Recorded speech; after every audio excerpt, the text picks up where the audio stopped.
Yesaya pasal 35 ayat 1 sampai 10 dan Injil Yohanes pasal 10 ayat 10b.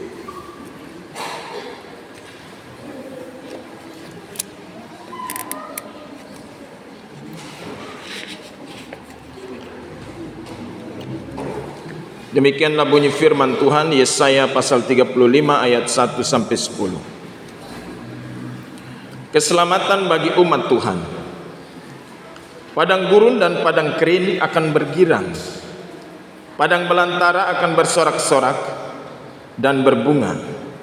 Seperti bunga mawar ia akan berbunga lebat, akan bersorak-sorak.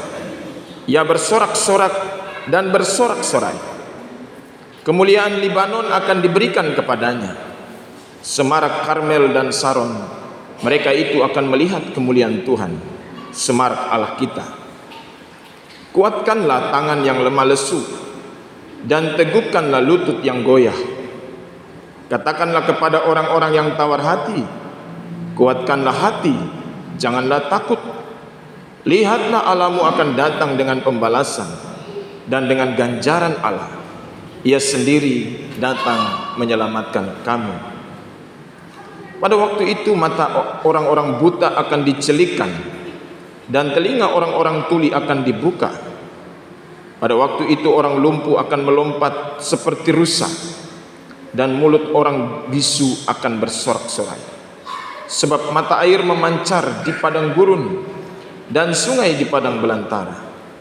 Tanah pasir yang hangat akan menjadi kolam, dan tanah kersang menjadi sumber-sumber air.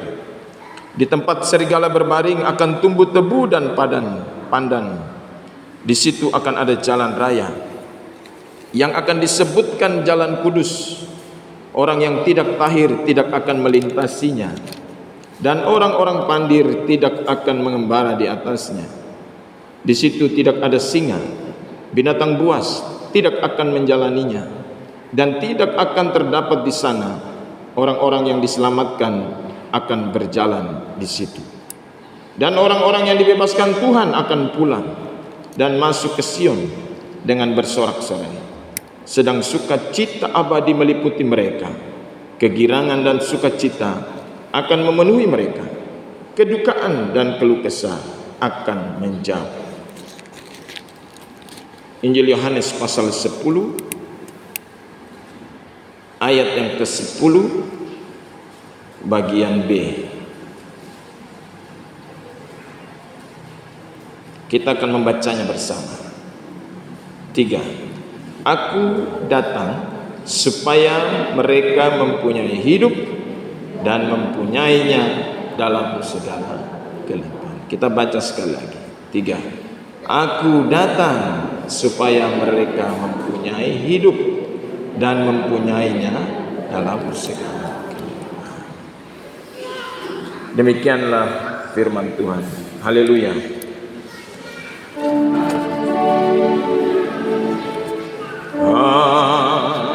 Haleluya, haleluya,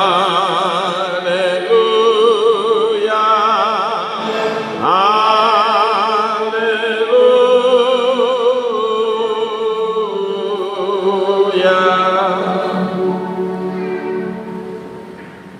Jemaat yang Tuhan Yesus kasihi, Shalom.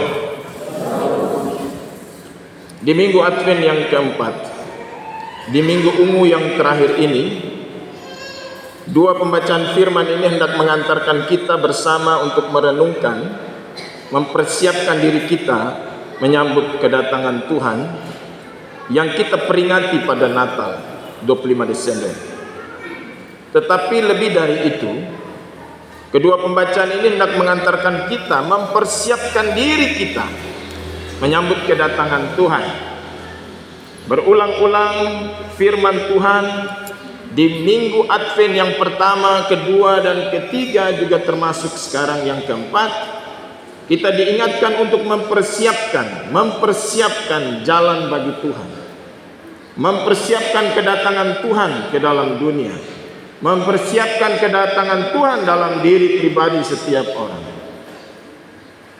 Dan dalam penantian menunggu kedatangan Tuhan, Umat diminta untuk berulang-ulang menjaga hidup, berulang-ulang menjaga diri. Mengapa? Sebab umat masih berada dalam dunia. Umat masih berada di padang gurun. Umat masih ada di tengah kehidupan yang bisa saja membuat umat itu terjatuh. Dalam penantian itu tidak setia. Dalam penantian itu tidak sabar. Dalam penantian itu putus asa. Dalam penantian itu lari dari Tuhan. Ya, hari ini kita dikuatkan lagi nih. Dua bacaan ini hendak bicara kepada kita bahwa Dia datang menyelamatkan. Bapak Ibu jemaat yang Tuhan Yesus kasihi, nubuatan Yesaya ini ajaran iman Kristen. Ini nubuatan yang 750 tahun sudah disampaikan. Ya, dari zaman Yesaya bekerja memberitakan Injil, bernubuat tentang kebebasan orang Israel dan Yehuda, menyambut kedatangan Masias dari zamannya sampai zaman Injil itu disampaikan dan Yesus Kristus itu datang, itu 750 tahun. Satu nubuat digenapi 750 tahun. Lama ya?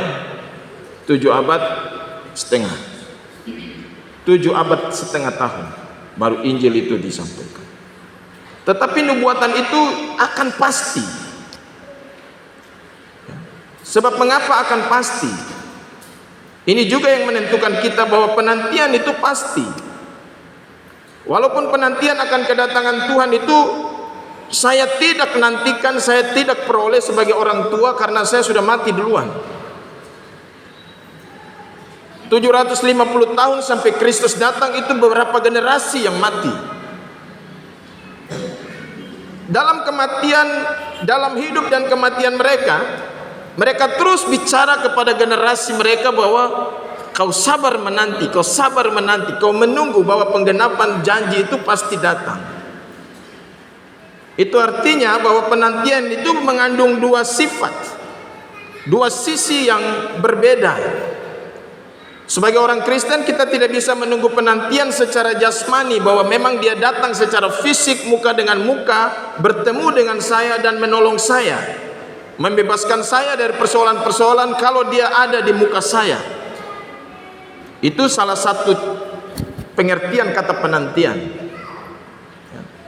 Tetapi firman Tuhan mau bilang dalam nubuat Yesaya ini bahwa penantian itu melebihi fisik mata kita lihat, fisik tangan kita raba dan seterusnya. Bahwa penantian itu kekal sifatnya. Amin ya. Mbak Umar, golongan para orang tua di sini, sejak mereka menjadi Kristen, percaya, dibaptis sampai hari ini tetap merindukan Tuhan datang. Setiap memasuki masa Advent tetap merindukan Tuhan datang. Tapi Tuhan datang seperti apa kepadanya? Kepada orang tua itu. Dalam kesabaran menunggu penantian Tuhan datang, para orang tua dengan setia juga berkata kepada anak-anak, "Duk, Tuhan mau datang. Jaga dirimu. Tetap setia. Hidup ini memang nyata, tetapi jangan bergeser dari imanmu karena Tuhan mau datang." Sampai mereka menjelang kematian pun belum bertemu Tuhan secara fisik. Tapi dalam kematian, menjelang kematian masih bilang kepada kita bahwa tunggulah Tuhan, bahwa Tuhan akan datang. Ini luar biasa. Jadi hari ini kita diingat bahwa Tuhan memang akan datang menyelamatkan kita dari dua sisi yang berbeda. Dalam kehidupan nyata hari ini Tuhan menyelamatkan kita, menolong kita, sama seperti Tuhan menolong bangsa Israel yang kita baca, sama seperti Tuhan menolong bangsa Yehuda yang kita baca hari ini. Dan Yesaya menggambarkannya luar biasa Bapak Ibu. Ya, ayat 35 sampai ayat pasal 35 sampai ayat 1 sampai 10 ini ayat-ayat yang maknanya luar biasa bagi orang Yehuda, juga bagi kita Kristen. Kitab ini penting. Yesaya terdiri dari berapa pasal?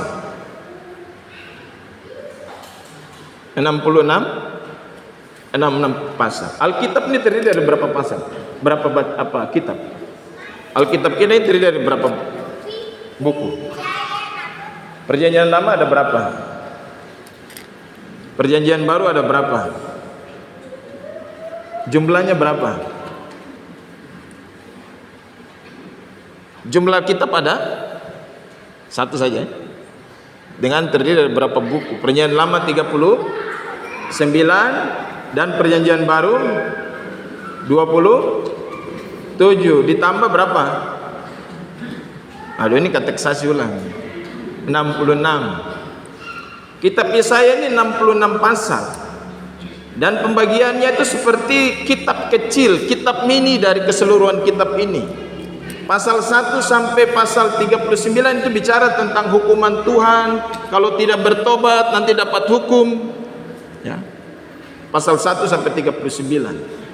Dan pasal 40 sampai 66, 27 pasal itu sisanya hanya memberitahukan sebuah makna perjanjian baru dengan Tuhan, bahwa juru selamat akan datang, Mesias akan datang. Keselamatan itu pasti. Syaratnya satu: siapa yang tidak bertobat, siapa yang tidak berbalik dari kehidupannya yang lama, dia akan kena ganjaran. Ganjarannya itu lawan dari kehidupan kekal. Ganjarannya itu kematian kekal. Jadi hari ini kita sedang baca Alkitab secara keseluruhan lewat Yesaya. Ya, kita sedang membaca keseluruhan dari kitab ini. Bapak Ibu jemaat yang Tuhan Yesus Kristus kasihi, Yesaya tulis begini pada ayat 1 sampai 2. Padang gurun dan padang kering akan bergirang. Benda-benda mati akan bergirang. Padang belantara akan bersorak dan berbunga. Seluruh tumbuhan yang berbunga di padang akan berbunga. Seperti bunga mawar ia akan berbunga lebat. Mawar itu berduri, tapi dia akan berbunga dengan sangat lebat. Dan bunga mawar itu sulit untuk berbunga. Akan bersorak-sorak, ia akan bersorak-sorak dan akan bersorak-sorai. Kemuliaan Libanon, Libanon itu tempat kayu-kayu besi.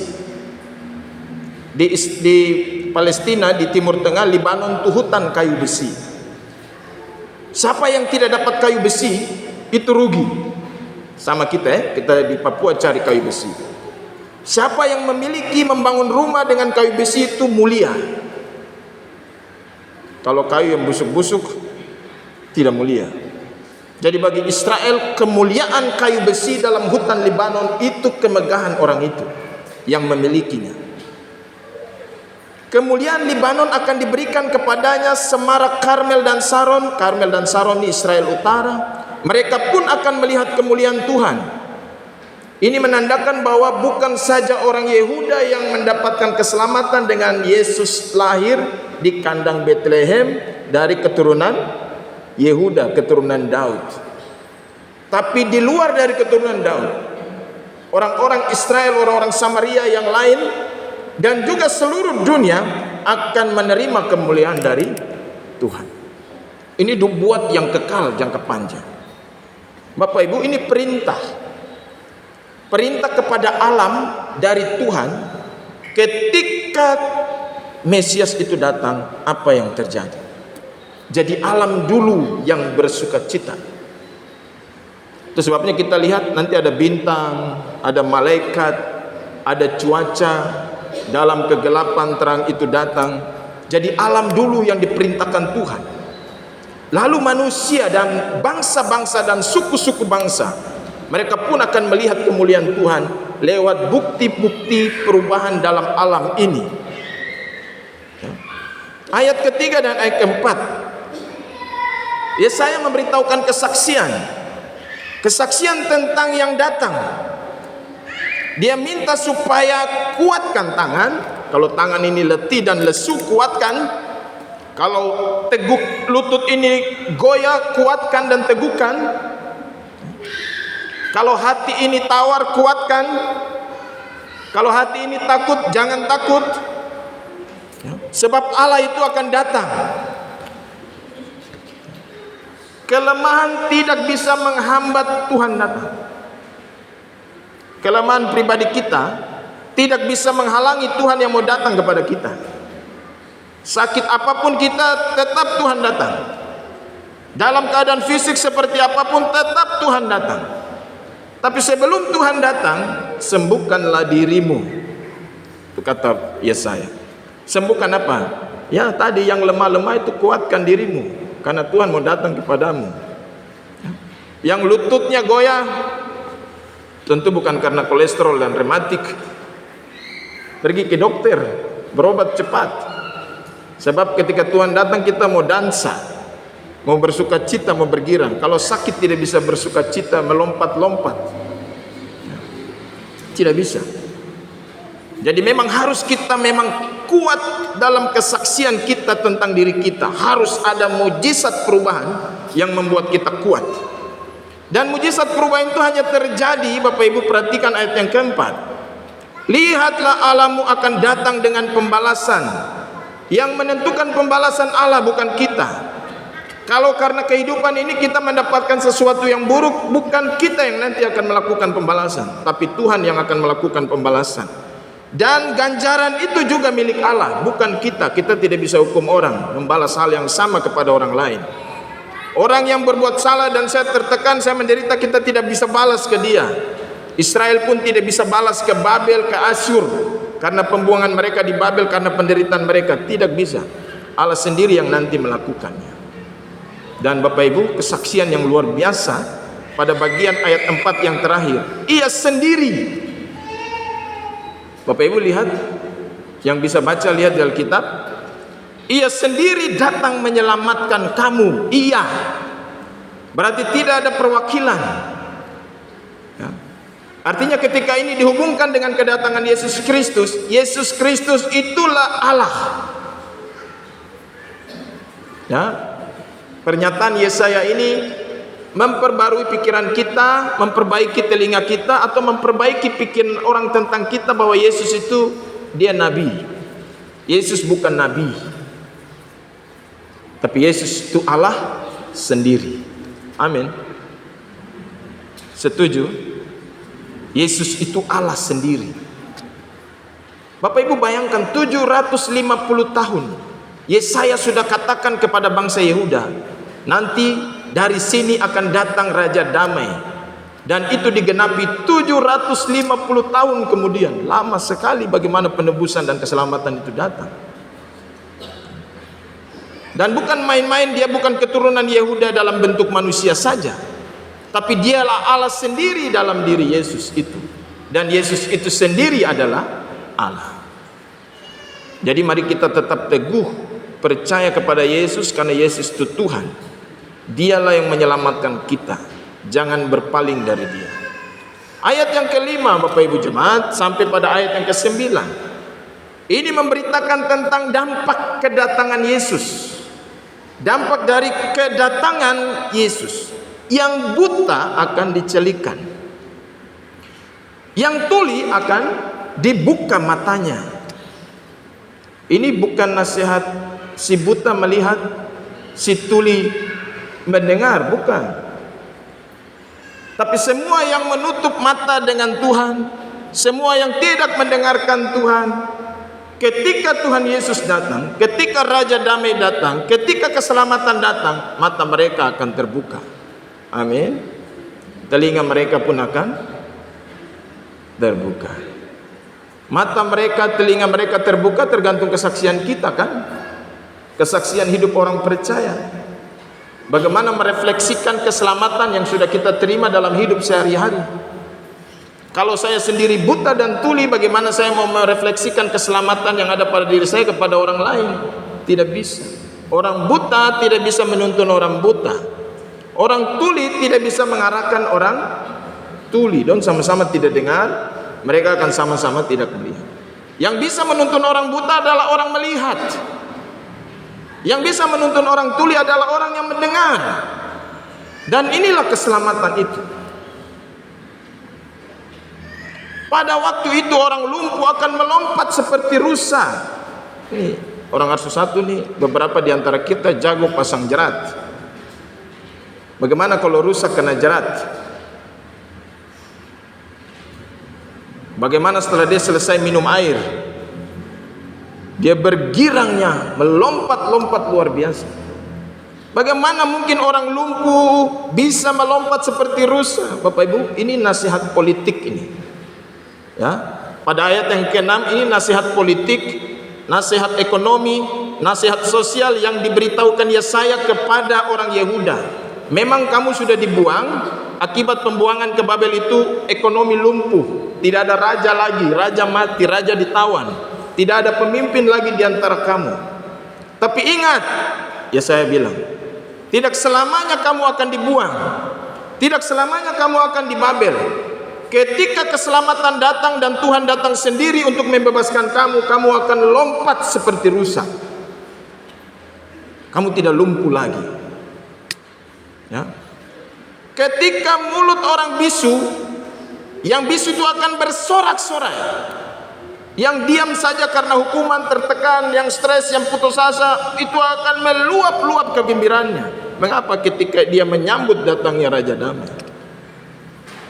Ini hal yang luar biasa. Ekonomi akan bangkit, politik akan bangkit, kehidupan sosial akan bangkit. Ketika apa? Ketika Raja Damai kita terima dalam hidup kita. Ya. Ini baru keadaan politik ekonomi yang real dalam hidup nyata. Ya. Yang berikut, mata air memancar di padang gurun dan sungai di padang belantara. Bagaimana mungkin padang gurun yang kering itu ada air yang keluar?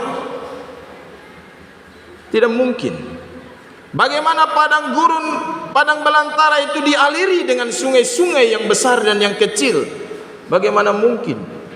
Sebab kalau kekeringan dan padang belantara itu telah menjadi kering, bagaimana mungkin ada air yang melintas di atasnya? Bapak Ibu, ini pesan iman yang penting, bahwa keadaan Yehuda tidak akan selamanya menjadi padang gurun. Orang-orang Israel tidak akan selama menjadi padang belantara. Semuanya akan berubah. Kita pun, keadaan kita akan berubah. Asalkan tetap percaya kepada Kristus. Tanah pasir yang hangat akan menjadi kolam, ada kolam yang muncul. Tanah yang gersang akan menjadi sumber air. Bapak Ibu perhatikan ayat yang ke-7. Di tempat serigala berbaling akan tumbuh tebu dan pandan. Bagaimana mungkin? Serigala ini melambangkan kejahatan. Dan kitab Yesaya selalu menyebut berulang-ulang serigala sebagai simbol kejahatan. Bagaimana di pinggir, di tempat di mana serigala sedang berada, sedang berbaring, tumbuh tebu dan pandan. Sama seperti apa yang Yesus katakan, ya. Gandum akan tumbuh di antara ilalang. Tuhan tidak bisa cabut itu gandum saja. Tuhan tidak bisa cabut itu ilalang saja. Sebab cabut salah satunya pun akan mati. Jadi pesan apa di sini, Bapak Ibu? Bahwa Raja Damai itu akan membawa perubahan bagi kejahatan. Kejahatan akan berubah menjadi kebaikan. Bagaimana serigala bisa berubah menjadi baik? Kalau Raja Damai itu datang. Minggu lalu firman kita dalam Yesaya juga mengatakan pasal 11, serigala akan duduk makan bersama dengan domba. Gigi serigala itu taringnya, struktur giginya tidak bisa untuk punya rumput. Ya, tapi bagaimana giginya berubah? Tubuhnya serigala tapi giginya berubah. Perutnya juga berubah itu pasti. Karena yang biasa isinya daging sekarang isinya rumput. Jadi apa maksudnya? Serigala berubah karakter. Bukan serigala pakai baju domba, tapi serigala punya gigi itu yang berubah, giginya saja, tapi mata, bulu, postur tubuh semua tetap serigala, hanya karakternya yang berubah. Jadi firman Allah, Raja Damai itu merubah yang jahat menjadi yang baik. Orangnya tetap itu, tapi kebaikannya yang berubah, kejahatan yang berubah jadi kebaikan. Tumbuh tebu dan pandan. Bapak Ibu, di Israel tebu dan pandan itu dipakai untuk menulis. Dia jadi buku, bagi kertas untuk menulis, dan seluruh Alkitab itu ditulis ya melalui bahan tebu dan pandan ini. Jadi maksudnya apa? Serigala akan tumbuh, akan berbaring, akan di antara serigala yang berbaring akan tumbuh tebu firman. Firman yang tertulis itu akan tumbuh di kehidupan serigala. Dan firman itu diberitakan. Tadi 66 kitab itu diberitakan di antara serigala. Ini ada satu perintah ke kita juga di sini. Keselamatan lewat kitab ini harus kita beritakan, harus kita sampaikan. Di situ akan ada jalan raya yang akan disebutkan jalan kudus. Orang yang tidak tahir tidak akan melintasinya. Ada jalan yang bagus, tidak sebagus beton di depan atau lebih bagus dari beton itu. Tapi kalau bagus semua orang tentu pilih. Pasti walaupun disebut jalan kudus, tapi karena tidak suka dilalui oleh orang, maka tentu jalan itu bukan sesuatu yang menarik.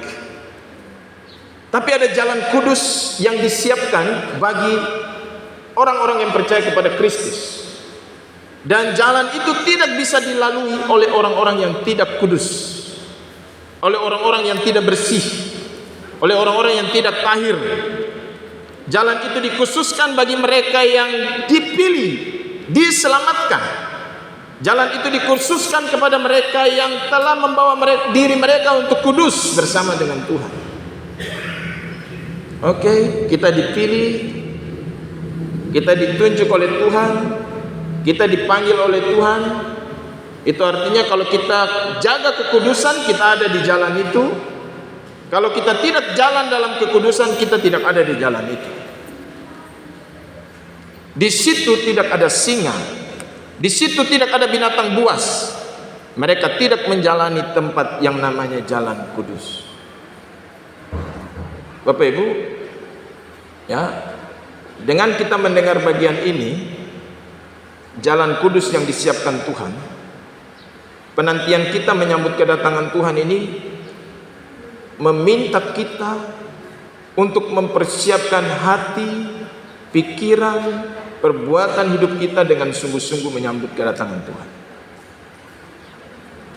Ada seleksi masuk di jalan kudus. Seleksi masuk di jalan kudus itu perubahan karakter, perubahan kualitas hidup. Yang tadinya kita jadi serigala, kita harus rubah karakter kita menjadi domba. Bulu-bulu serigala tetap hitam kulit, keriting rambut, lurus. Aku tetap memiliki karakter yang baik. Tidak pandang rambut, tidak pandang kulit, tidak pandang postur tubuh, tidak pandang suku mana. Tapi karakternya harus karakter damai. Tidak pandang mukamu ini seperti serigala, tapi hatimu seperti domba. Muka dengan kumis seperti saya, kalau dibiarkan brewok, ketemu orang, mungkin orang kira preman. Ada film di RCTI itu ya, preman-preman takut istri kan? Suami takut istri. Preman yang baik, mukanya sangar, tetapi hatinya, hidupnya itu untuk Tuhan. Keadaannya buruk, tetapi hatinya, hidupnya itu untuk Tuhan. Itu syarat, itu kriteria memasuki jalan kudus. Orang-orang yang diselamatkan akan ada di situ. Apakah Bapak Ibu kita semua ada di jalan itu? Kita semua ada di jalan itu? Apakah kita semua ada di jalan itu? Yakinkah kita ada di jalan itu? Ada yang malas ada di jalan itu kah? Bapak Penatua, kita ada di jalan itu? Ada ya? PKB, apakah kita ada di jalan kudus itu? Ada? Nah, ini saya butuh jawaban dan Tuhan juga mau dengar jawaban kita. Apakah kita ada di jalan itu? PKB, ibu-ibu PW, apakah kita ada di jalan itu? Ada? Ada. Ragu-ragu mundur. Kalau ragu mundur. Keyakinan kita jalan ada di jalan itu tuh kita. Bukan orang lain yang menentukan, kita. Kita lah yang menentukan kita ada di jalan mana, baik atau buruk. Kita lah yang menentukan bahwa tangan kita dan hati kita terbuka menyambut kedatangan Tuhan. Kita lah yang menentukan, bukan orang lain. Orang lain dalam hidup kita itu memotivasi, menasihatkan, menolong, tapi keputusan ada di kita. Ya. Dan orang Israel mengambil keputusan, orang Yehuda mengambil keputusan. Walaupun mereka menerima nubuat Yesaya, mereka bertobat sementara saja. Mereka mengalami perubahan sementara saja. Sampai dengan Allah sendiri yang harus datang menjadi manusia dalam diri Yesus. Pertobatan tidak bisa sementara. Karena ujian dari pertobatan kita menyambut kedatangan Tuhan itu adalah ujian dalam hidup secara politik, ekonomi, makan, minum, dan seterusnya. Berpakaian, punya rumah, punya tanah, dan seterusnya. Menjabat apa, menjadi pegawai atau tidak menjadi pegawai, itu dan seterusnya. Itu ujian untuk proses dalam penantian. Siapa yang setia dengan Tuhan dalam proses hidup jasmani ini, dia akan dijaga, dilindungi, karena dia memberikan perhatian yang lebih kepada Tuhan. Berilah perhatian kita lebih kepada kedatangan Raja Damai, baru kita memperhatikan hal yang jasmani. Berilah perhatian kita dan memutlakkan seluruh kehidupan kita kepada kuasa Tuhan dalam Raja Damai yang datang, baru kita juga bisa mengalami hidup yang baik. Ayat yang ke-10 yang terakhir, mari kita baca bersama-sama dengan suara yang nyaring. Dan orang-orang yang dibebaskan Tuhan akan pulang dan masuk ke Sion dengan bersorak-sorai, sedang sukacita abadi meliputi mereka. Kegirangan dan sukacita akan memenuhi mereka. Kedukaan dan keluh kesah akan menjauh. Amin. Amin. Ini janji Tuhan di sini. Perintah untuk memperoleh hidup yang kekal. Tetap di dalam Tuhan, maka kita akan bergerak ke Sion, ke surga. Tetap di dalam Tuhan, maka penderitaan dan kedukaan akan menjauh. Tetap di dalam Tuhan, dalam penantian kita, segala keluh kesah kita menjadi sukacita dan kegirangan yang besar. Harapan kita kepada Tuhan adalah harapan yang harus penuh dengan sukacita. Tadi pagi anak-anak pulang sekolah minggu, lalu saya tanya, kamu dengar cerita apa? Mereka bilang, kami dengar cerita tentang Elizabeth dan Maria. Elizabeth dan Maria kenapa? Fensha bicara, Rena juga bicara. Tapi dua saling melengkapi isi ceritanya. Adventsa bilang, perutnya itu ada anak. Di Elizabeth ada anak, di Maria juga ada anak. Waktu Maria datang, lalu anak yang di perutnya Elizabeth itu menendang-nendang perut. Terus sudah habis. Waktu Yesus datang dalam perut, ini bayi-bayi punya kelakuan. Dari bayi-bayi saja. Justru itu kemarin kita hitung ulang tahun itu kan susah, ulang tahunnya anak-anak itu. Dia lahir 2015, terus kalau dia tahun 2016 itu sebenarnya usianya berapa tahun? Berapa tahun? 1 ya? Padahal usianya sudah 2 tahun toh. Karena 9 bulan dia bukan dalam keadaan mati di perut. Dia dalam keadaan hidup dan dia sedang Dengar bapak baru kasih selamat setelah pulang kerja, dia tendang. Kenapa? Dia senang, walaupun belum lihat bapak, dia senang. Kalau mama jangan tanya lagi. Mama hari-hari dengan dia aja. Tapi yang datang dari jauh, ketika datang, dia juga bersuka. Bapak ibu cek anak-anak mana yang duduk di sini yang waktu di dalam perut tendang-tendang ibu-ibu. Ibu-ibu yang cek. Tapi lihat kegirangan Yohanes Pembaptis dalam perut mamanya ketika Yesus datang. Mereka belum saling melihat, belum saling berjumpa, tetapi Yohanes bergirang karena dia tahu yang datang bertamu, yang dibawa oleh mamanya Maria ke rumahnya adalah Yesus, Raja Damai. Yesus belum datang, tapi apakah kita tunggu, kita lihat dia dulu dengan muka lalu kita melompat-lompat? Tidak perlu kan? Sejak kita dengar tentang keselamatan, kita sudah harus bergirang. Dan kegirangan kita menyelesaikan, menghapus segala ingatan kita yang penuh dengan penderitaan, yang sakit hati, dendam dan sebagainya. Ini hilang dari ingatan kita. Kenapa? Karena kita tahu, saya yang tidak berdaya ini, ya, saya yang lemah ini, saya akan dipulihkan oleh kedatangan Yesus. Itu iman yang bukan saja hidup, tapi sampai mati pun kita hidup di situ. Anak-anak muda, hari ini banyak orang mati di jalan karena mabuk. Ya, mabuk mati di jalan. Orang mabuk bisa mati, orang mabuk juga bisa bikin orang lain mati. Orang yang tidak ada masalah dengan kemabukan, pakai jalan dengan benar pun bisa mati karena orang lain. Tapi mau diingatkan di sini ya, kehidupan kekal kita itu bukan hari ini saja, nanti sampai mati setelah mati. Jadi kelimpahan yang Yohanes 10 ayat 10b bilang itu bukan saja hidup di bumi, tapi sampai nanti. Jadi orang percaya kita bukan punya berkat sampai kita mati, tapi sesudah mati. Ini beda ini. Kita tidak hanya dapat berkat sesaat kita hidup, tapi sampai kita mati, kita ada bersama Tuhan, itu juga berkat. Jadi kita hidup bukan mengerjakan berkat jasmani saja, tapi berkat yang panjang sampai nanti kita mati dan kita hidup kembali kedua kali. Jadi kerjakan itu. Jangan mabuk, jangan ganja. Ya, jaga hidup kita. Sebab hanya orang yang mati dalam Tuhan yang masuk surga, toh? Tapi ketika orang-orang ini mati di jalan karena mabuk, apakah kami para pendeta harus bilang bahwa Tuhan dia mati di dalam Tuhan?